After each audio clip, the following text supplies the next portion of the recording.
لڑکی حافظ قرآن تھی، لڑکی سے محبت ہوئی بہت زیادہ، ہر وقت اسی کے خیالوں میں کھویا رہتا تھا۔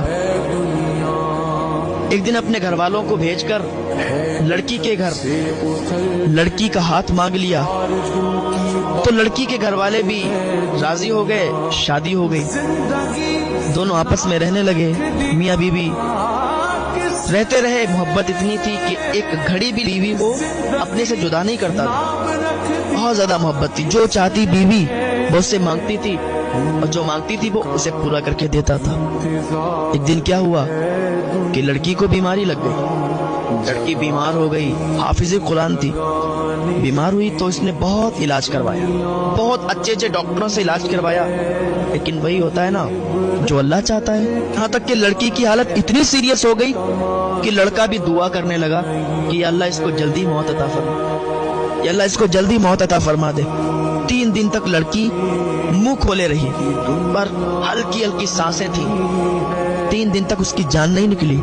لڑکا بڑا پریشان کہ آخرکار اس کی جان کیوں نہیں نکل رہی، یہ تو حافظ قرآن ہے، بڑی نیک تھی، لیکن اس کی جان کیوں نہیں نکل رہی ہے۔ لڑکے نے سورہ رحمان پڑھنا شروع کیا، لڑکے نے سورہ یاسین پڑھنا شروع کیا، دعائیں کرنا شروع کی، مولا اب تو اسے جلد سے جلد موت عطا فرما دے، جلد سے جلد اس کی روح کو نکال لے۔ خیر لڑکے کی دعا قبول ہوئی، تیسرے دن لڑکی کا انتقال ہو گیا۔ محبت تو بہت تھی، رویا بھی بہت، آنسو پوچھے، کفن دفن کیا، قبر بنا کی تیار ہو گئی، دفن کر دیا اور بس وہاں سے واپس چلا آیا۔ 2-3 دن کے بعد اس کی تمنا ہوئی کہ میں اپنی بیوی کی قبر پر جاؤں، کچھ پڑھ کے چلا آؤں۔ 2-3 دن کے بعد قبر پر جب پہنچا تو قبر پر کتے بھونک رہے تھے، 4-5 کتے تھے جو کہ بھونک رہے تھے۔ اس نے سوچا قبر پر کتے کیسے آ گئے؟ جب قریب گیا تو کسی اور کی قبر نہیں بلکہ اسی بیوی کی قبر تھی، اس کی اہلیہ کی قبر تھی۔ اس نے ایک ڈیلا اٹھایا، کتوں کو مارا، کتے بھاگ گئے۔